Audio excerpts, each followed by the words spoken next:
eh, al tema del día de hoy, el cual he titulado La guerra es espiritual. Y propiamente quiero hacerles el comentario que la batalla del día de hoy es acerca de nuestro Señor Jesucristo.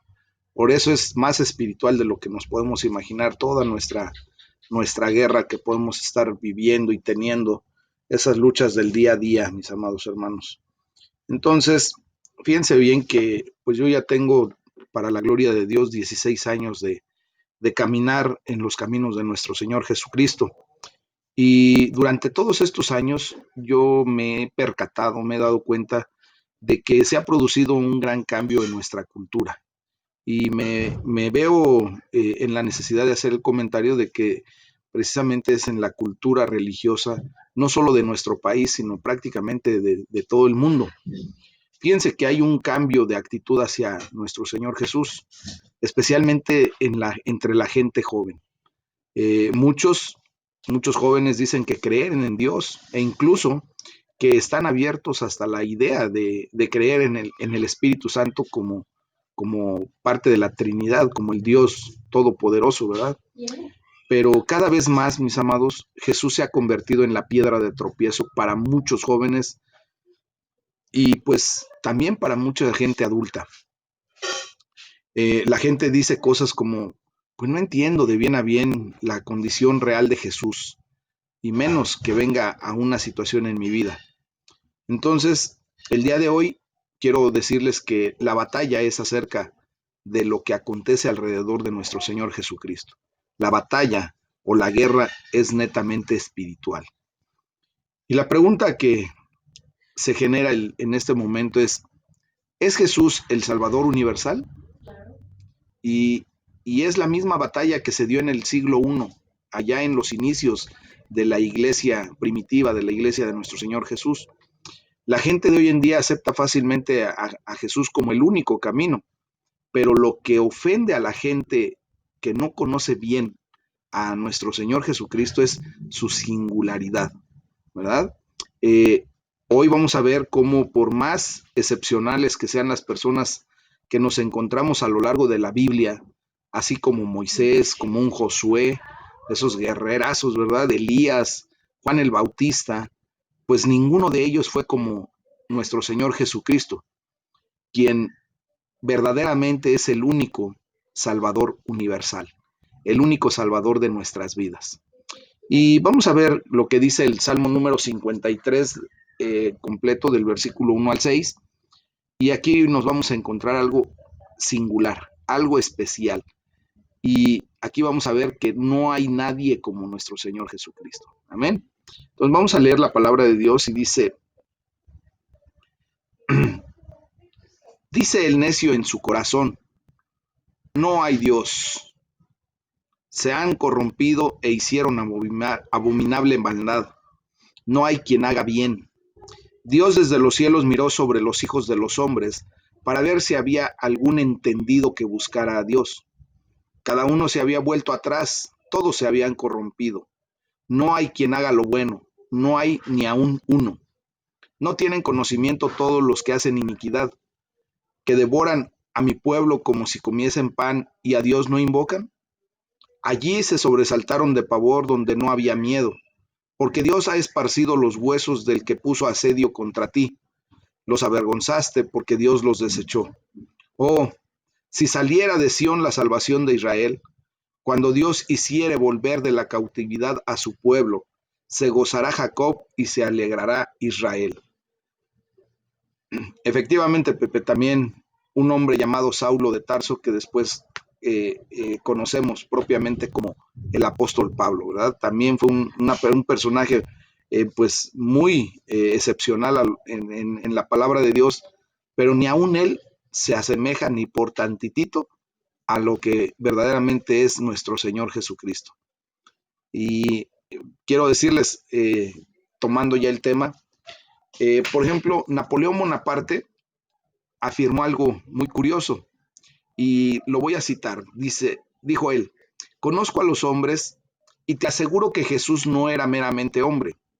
Entre él y el resto de las personas del mundo no hay comparación posible. Imagínense un hombre de la naturaleza de Napoleón Bonaparte haciendo este tipo de declaración, pues es obviamente porque él de alguna manera tuvo el acercamiento a la palabra de Dios y pudo visualizar correctamente la gran diferencia que hay entre nuestro Señor Jesucristo y cualquier ser humano posible, ¿verdad?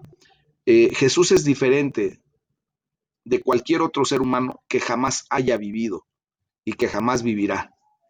El rey David dice, no hay nadie que haga lo bueno. Cuando Dios mira desde el cielo a la raza humana, ve que ya no hay quien haga lo bueno. No hay ni siquiera uno, dice.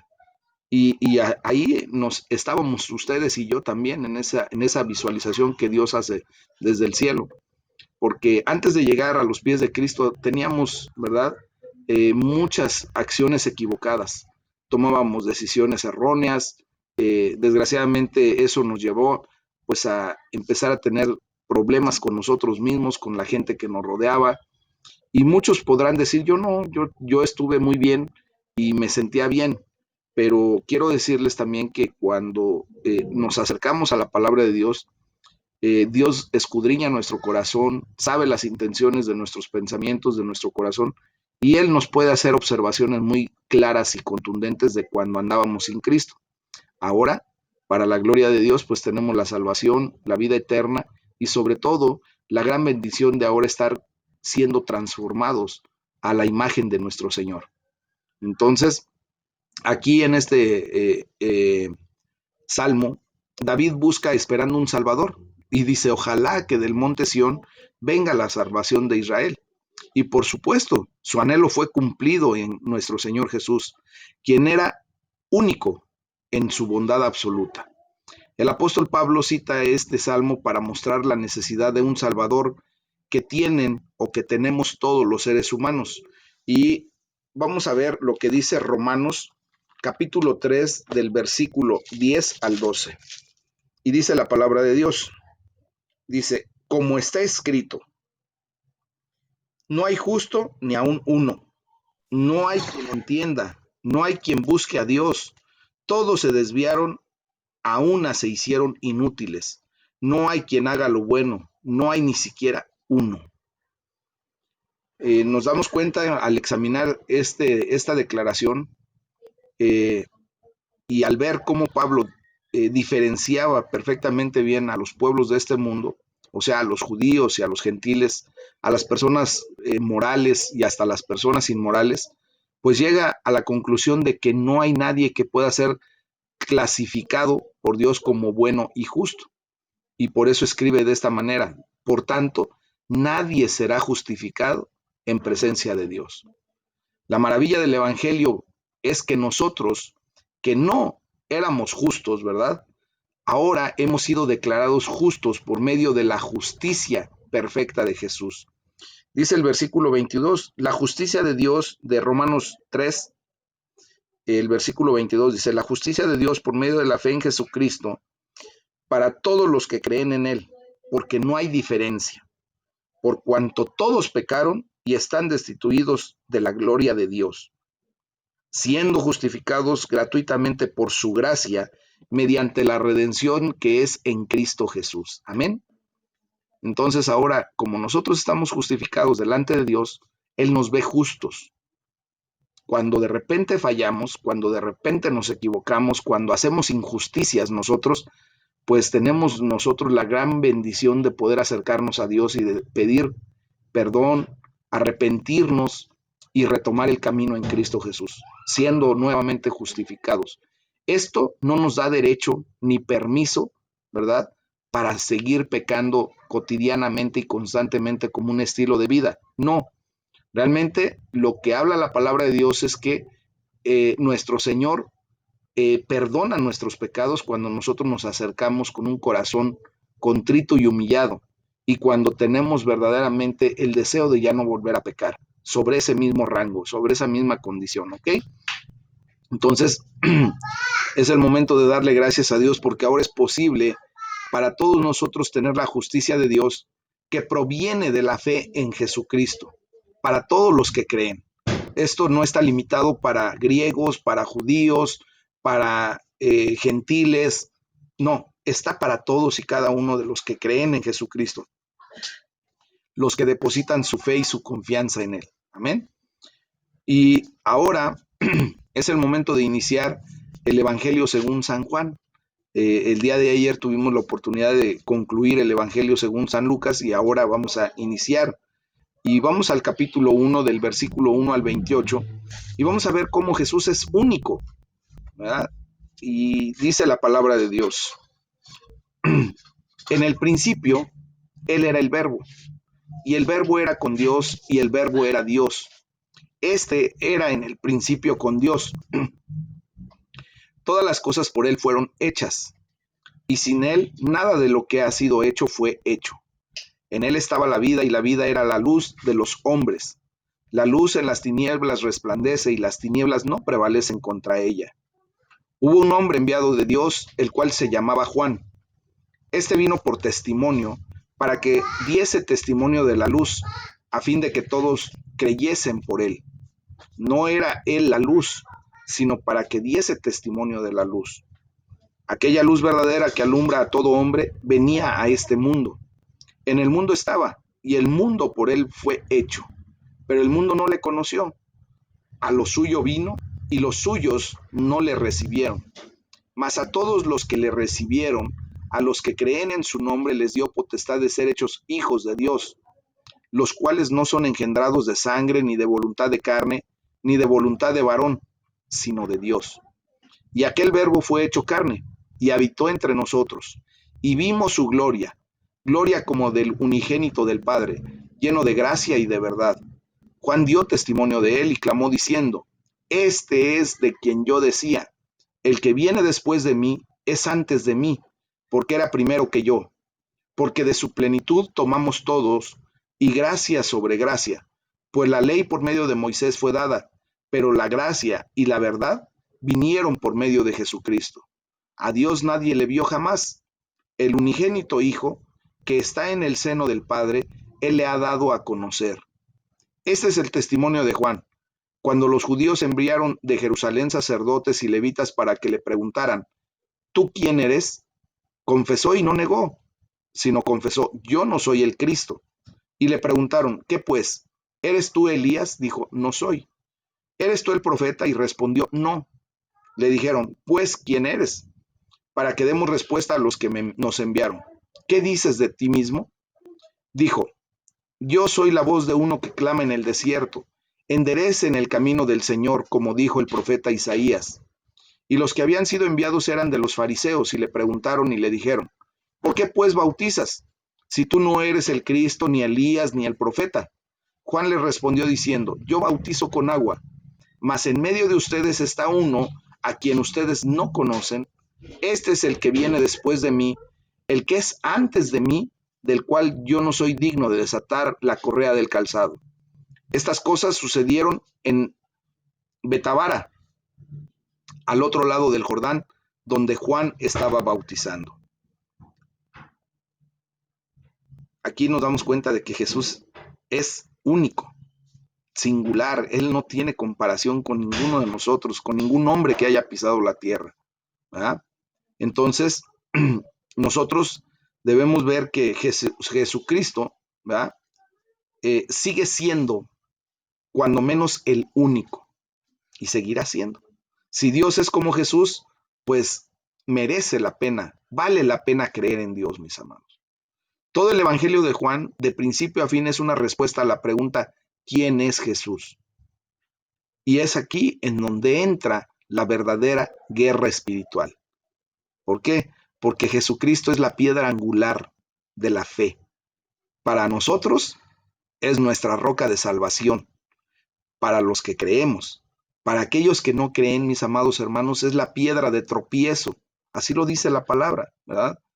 Entonces, la respuesta de Juan es que Dios es como Jesús, y que como Jesús merece la pena creer en Él, merece la pena creer verdaderamente en Dios. Y aquí está la batalla. ¿Por qué? Porque muchas personas, desgraciadamente, pues no alcanzan a comprender esto, ¿verdad? Entonces, Jesús es completamente singular. como les decía. Él es único, como lo podemos ver ahí en el versículo 18. Él es una expresión de Dios única en su género. El propósito del Evangelio de Juan es llevarnos a una experiencia de comunión con Dios por medio de la amistad con Jesús. Ahora ustedes y yo, ¿verdad? Hemos ya empezado a desarrollar esa amistad. Somos amigos de Jesús, pero volvemos a preguntar, ¿quién es Jesús? Y pues del Evangelio nos enseña que es la palabra única de Dios.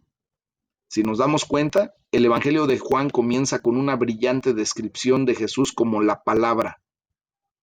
Para nosotros puede parecer un concepto muy extraño, ¿verdad? Pero para los lectores originales de Juan en aquel tiempo era algo muy familiar, mis amados. La idea de la palabra de Dios era de importancia para los lectores judíos, pues les habría recordado las palabras de Dios desde la creación, ¿verdad? ¿Por qué? Porque Dios nunca agarró y tomó en sus manos algo y dijo, vamos a crear, ¿verdad? Sino, bueno, excepto al hombre, pero cuando él empezó a hacer la creación, solamente hablaba la palabra y había la acción. Él dijo, hágase la luz y hubo luz, ¿verdad? Entonces, esto se los pudo haber recordado perfectamente bien a los judíos que eran los lectores primarios de esta bendita palabra. Y también les recordaba todo lo que los profetas dijeron acerca de la palabra del Señor. Por ejemplo, podemos ver Isaías 40, del versículo 6 al 8, y se los voy a leer para que tengamos esta referencia bien puntualizada, mis amados. Y dice, voz que decía, da voces, y yo respondí, ¿qué tengo que decir a voces? Que toda carne es hierba y toda su gloria como flor del campo. La hierba se seca y la flor se marchita, porque el viento de Jehová sopló en ella. Ciertamente como hierba es el pueblo. Dice, sécase la hierba, marchítase la flor, mas la palabra del Dios nuestro permanece para siempre. Jeremías 23, 29, fíjense lo que nos dice la palabra de Dios allí en Jeremías, capítulo 23, versículo 29, dice la palabra de Dios, no es mi palabra como fuego, dice Jehová, y como martillo que quebranta la piedra. Nos damos cuenta de que el concepto de palabra para los judíos pues simplemente era un concepto perfectamente establecido acerca de lo que es Dios cuando declara su palabra. Para los lectores griegos, por ejemplo, la idea de la palabra pues se habría asociado a la búsqueda del significado de la vida. Recuerden que los griegos eran muy dados a filosofar, ¿verdad? Y a buscar lo nuevo. Los filósofos de aquel tiempo usaban con frecuencia la expresión la palabra como una manera abreviada de referirse al significado y propósito que se esconde tras el universo. ¿Se dan cuenta qué tan importante en aquellos tiempos era decir la palabra de Dios? Era simplemente la referencia al significado y propósito que se esconde tras del universo. Entonces, las palabras del comienzo de Juan pues sonarían como algo asombroso y electrizante tanto para los judíos como para los griegos, para ambos grupos. Lo que de hecho estaba diciéndoles era, voy a explicarles aquello que han estado buscando toda su vida. Y está absolutamente claro que la palabra de la que Juan escribe es Jesús. Dice, la palabra se hizo hombre y vivió entre nosotros. Jesús no solo estaba con Dios al principio, la palabra era Dios. Jesús era y es y seguirá siendo Dios mismo. Por otro lado, nos muestra a un único creador de todo. Dice el versículo 3 de Juan 1, por medio de él Dios hizo todas las cosas. Nada de lo que existe fue hecho sin él. Qué tan importante es entender quién es Jesús, ¿verdad? No solamente nuestro Redentor y Salvador, que de por sí solo ya es mucho. Esos dos conceptos de redención y salvación ya sería muchísimo para nosotros para describir a nuestro Señor Jesús, sino que también nos está dando una clara idea de que por Él y para Él fueron hechas todas las cosas. Si no hubiese estado Jesús, nada de lo que es hubiera sido posible. No tendría sentido, mis amados. El universo entero vino a la existencia por medio de Jesús. Dice el versículo 16 de Colosenses 1. Vamos a leer Colosenses 1, versículo 16, y dice la palabra de Dios.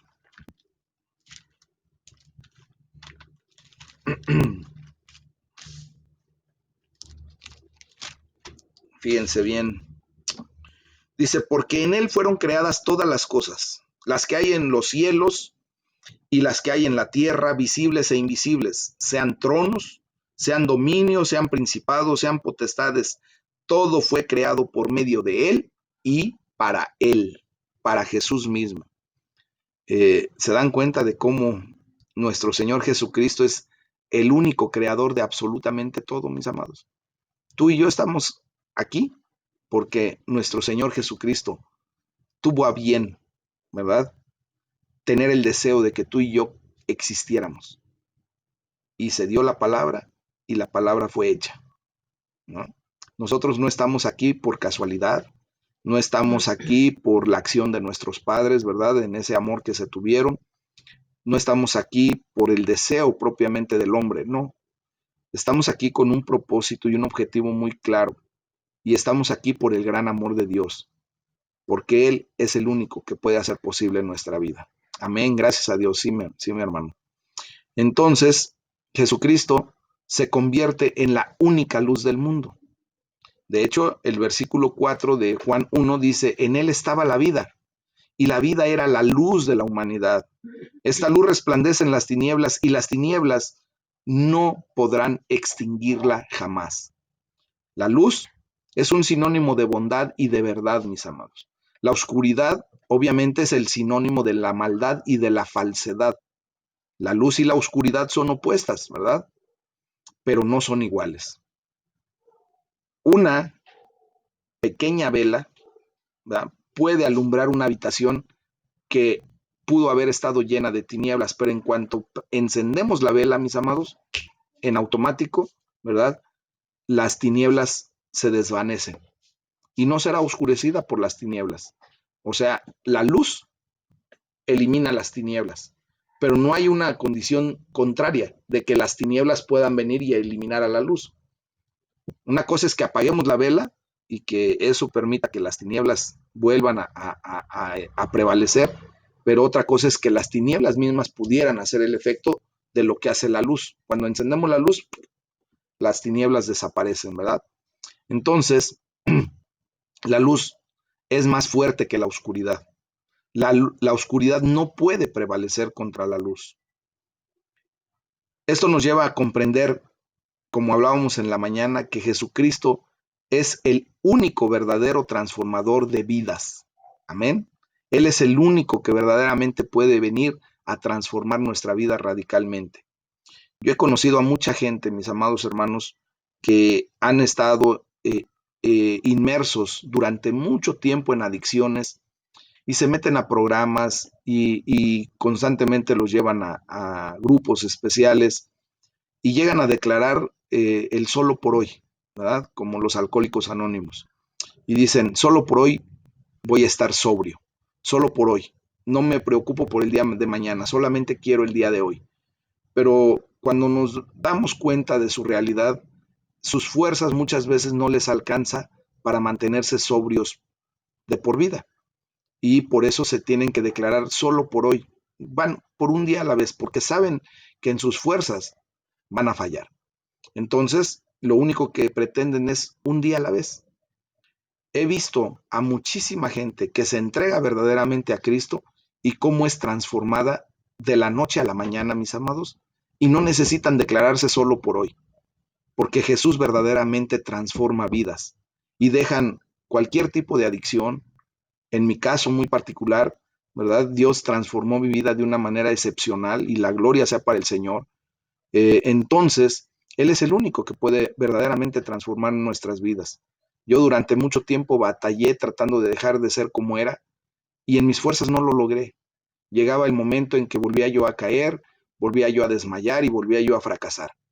Pero cuando Cristo vino a mi vida y yo deseé de corazón que verdaderamente Dios transformara mi vida y empecé a caminar en el camino del Señor, Dios tuvo misericordia de mí y empezó a hacer una transformación verdadera, así como sé que ha hecho grandes cosas en la vida de todos ustedes. Y Dios seguirá transformándonos, seguirá en ese proceso, ¿verdad? Entonces, dice el versículo 12 y 13 de Juan 1, dice más a cuantos lo recibieron, ¿verdad? El versículo 11 es muy claro, dice, a lo suyo vino, Jesucristo vino con un propósito muy particular, con un objetivo bien marcado. Él venía para redimir a la humanidad, para salvar a la humanidad. Dice, mas los suyos no le recibieron. Los judíos que eran los suyos, él venía de la descendencia de la raza judía, ¿verdad? Porque así también estaba escrito en la palabra de Dios, era una palabra profética que él tenía que venir del linaje del rey David, y justamente por parte de María se cumple ese linaje. Bien, entonces él vino a lo suyo, pero los suyos no le recibieron. Eso lo dice el versículo 11. El versículo 12 y 13 dice, más a cuantos lo recibieron, o sea, aquí entramos tú y yo, porque tú y yo sí lo recibimos. A los que creen en su nombre, aquí entramos tú y yo, porque tú y yo creemos en el nombre de Jesús, ¿verdad? Ese nombre que se nombra por sobre todo nombre. Dice, les dio el derecho de ser hijos de Dios. Ya lo he explicado en algunas otras enseñanzas, que si la palabra de Dios dice que tenemos que alguien tiene que darnos el derecho de ser hijos de Dios, es porque no lo éramos. He hecho este ejercicio durante mucho tiempo de preguntarle a la gente, cualquier persona, y le preguntas, ¿eres hijo de Dios? Y la gran mayoría de la gente te dice que sí, pero verdaderamente no creen en Dios. O en su defecto le dices, ¿y crees en Dios? Sí, sí creo en Dios. Pero viene la pregunta clave y le dices, ¿y le crees a Dios? Y ahí es cuando dicen, ¿cómo? Obviamente para creerle a Dios, pues necesitamos saber qué es lo que le estamos creyendo, conocer su palabra, conocer sus promesas, conocer su fidelidad, conocer su carácter, ¿verdad? Y en ese sentido es cuando tenemos el derecho de, cuando aceptamos a Jesucristo, ser llamados hijos de Dios. Voy a poner el ejemplo. Cuando una persona va a la universidad, a cualquier facultad, y se gradúa de alguna licenciatura, voy a poner el ejemplo de un ingeniero. Una persona que acaba sus estudios y no ha hecho el examen recepcional, solamente se lo puede llamar pasante de ingeniería, ¿verdad? Y hasta ahí se debe quedar. Cuando hace su examen recepcional y obtiene su título, cuando hace su examen delante de un grupo de sinodales y defiende su tesis y él demuestra que tiene la capacidad para ser verdaderamente un ingeniero, pues en automático, ¿verdad? Se le da el título de ingeniero o licenciado en alguna ingeniería. ¿Por qué no era ingeniero si no pasaba por el proceso de los sinodales? Porque era solamente pasante. ¿Qué le da el derecho de ser llamado ingeniero? Cuando pasa por el proceso de, a través de los sinodales, que son personas calificadas en la materia, de que ellos determinen si es o no apto para ser llamado ingeniero. ¿Ok? Entonces, ustedes y yo tuvimos que pasar por el filtro de creer en el nombre de Jesús, de recibirlo como nuestro Señor y Salvador, y eso es como pasar por los sinodales. Y ahora el único que tiene autoridad para poder llamarnos hijos es Dios. Y nosotros ya pasamos por el filtro, ya hicimos nuestro examen recepcional en la gran familia de Dios. Por lo tanto, tenemos el derecho de ser llamados hijos de Dios. Amén. Y ahora sí, con justa verdad, podemos decir, soy hijo de Dios. Tú eres hijo de Dios. Amén. Y dice la palabra de Dios, estos no nacen de la sangre, ni por deseos naturales, ni por voluntad humana, sino que nacen de Dios. O sea que tú y yo ya experimentamos un nuevo nacimiento. Curiosamente, tú y yo ya venimos a nacer espiritualmente por la voluntad de Dios. Y por eso somos hijos de Dios. Amén.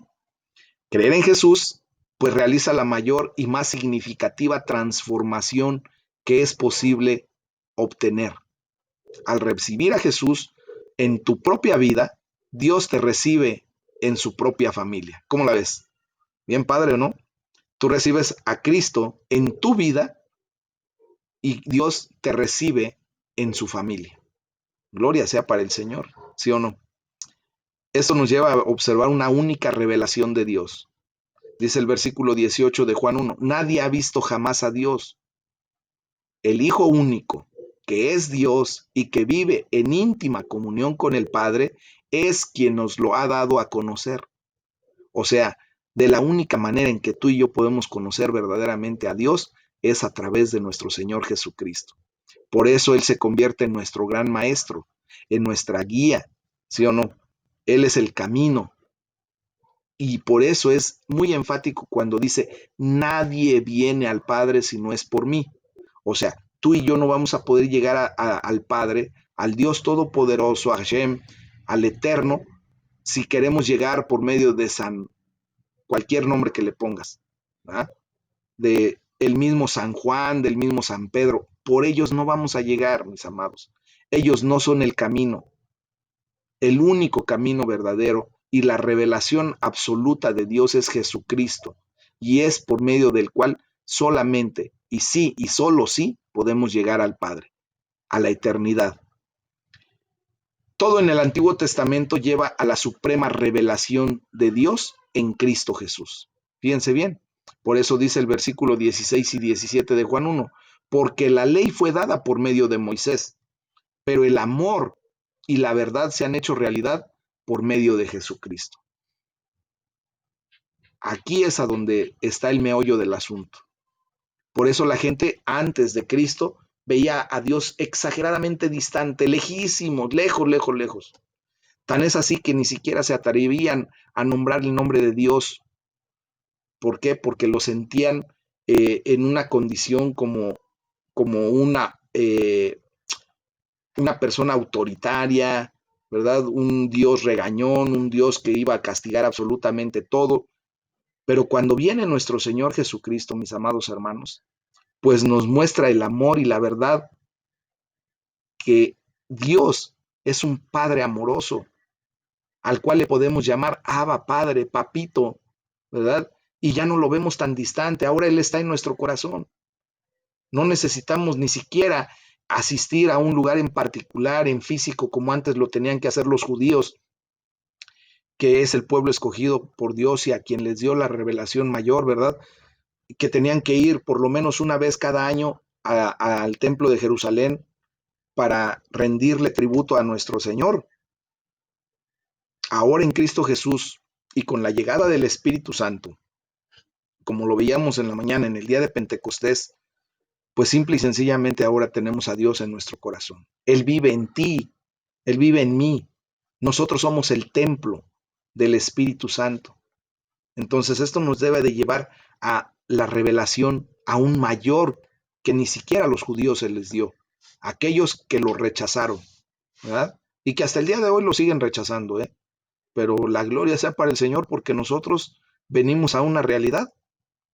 Ahora experimentamos el amor y la verdad de Dios por medio de nuestro Señor Jesucristo. Gloria sea para el Señor. Y esto es, y es por esto, perdón, por lo que todo lo que leemos en el Antiguo Testamento, pues tiene que ser comprendido bajo la luz de Cristo, de Jesús mismo, bajo esa óptica. Jesús es puesto en contraste, por ejemplo, con Juan el Bautista. Y el énfasis está en lo que no es Juan el Bautista. Él mismo dice, yo no soy la luz, ¿ah? Yo no soy eterno, yo no soy el Cristo. Así lo dice Juan. Dice, yo no soy Elías, ni tampoco soy el profeta. Así lo dijo Juan. Cuando él pudo haberse puesto así, ¿verdad? Y decir, yo soy. Pero él sabía de antemano que en una declaración de esa naturaleza, del soy yo, o yo soy, perdón, en automático, él iba a quedar increíblemente en una condición crítica delante de Dios, porque era una mentira y era un pecado. Entonces él abiertamente dice, no soy yo no soy esa persona.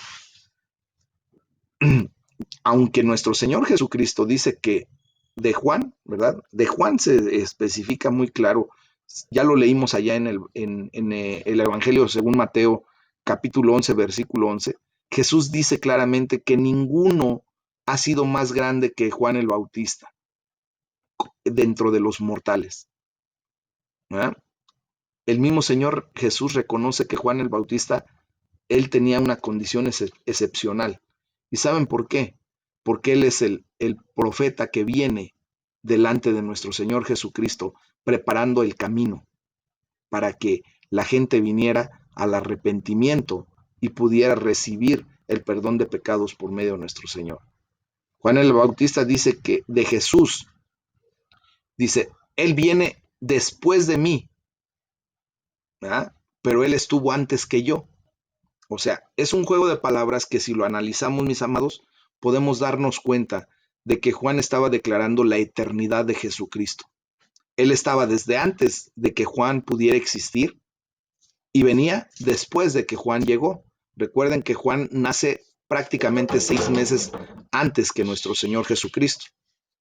Elizabeth estaba embarazada de 6 meses cuando María, a través del Espíritu Santo, se llevó a cabo la concepción de nuestro Señor Jesús. Por lo tanto, Juan nace 6 meses antes que Jesús. Y por eso dice, viene después de mí. Y luego también hace una aseveración, yo ni siquiera merezco desatarle la correa de sus sandalias.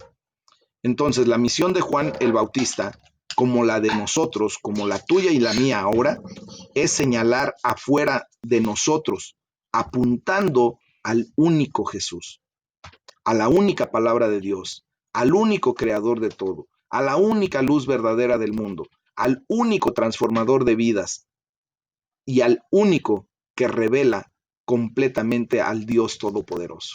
Es a Él a quien debemos estar dirigiendo nuestra atención, nuestra mirada y sobre todo nuestra enseñanza hacia las personas que Dios permite que nosotros les llevemos el Evangelio. Por lo tanto, si se dan cuenta, mucha gente por eso choca con Él, por eso choca con Jesús, porque la gente en su condición pretende, ¿verdad?, desbancar la soberanía de Dios y quisieran ser ellos mismos dioses y quisieran hacer siempre su voluntad y por eso reniegan de lo que Dios es y de lo que Dios quiere hacer en sus vidas. Se tratan de emancipar o se emancipan, ¿verdad? Quieren ser independientes completamente de Dios y esto los trae a condiciones que no convienen, a condiciones críticas. Y por eso después hay duda, por eso después hay incredulidad y por eso después hay el pago de las consecuencias. Dios es soberano y Dios así lo decidió y así tenemos que vivirlo. Amén. Entonces vamos a orar a Dios y a decirle, Jesús, te adoro como palabra única de Dios. Hoy oro para recibir una fresca revelación de quién eres y una comprensión más profunda de lo que significa ser hijo de Dios. Lo necesitamos, mis amados. Necesitamos esa frescura en la revelación, la iluminación del Espíritu Santo para comprender a cabalidad la revelación que nos fue dada a través de las benditas Escrituras. Amén. Y para que tú y yo verdaderamente tengamos el conocimiento profundo de lo que significa ser un hijo de Dios. Eso nos lleva, por último, a tener a Jesucristo como el único y suficiente Salvador de nuestras vidas. Y en señorío, nuestra autoridad máxima. Amén. Pues bien, mis amados hermanos, este es el tema del día de hoy. Vamos a orar. Vamos a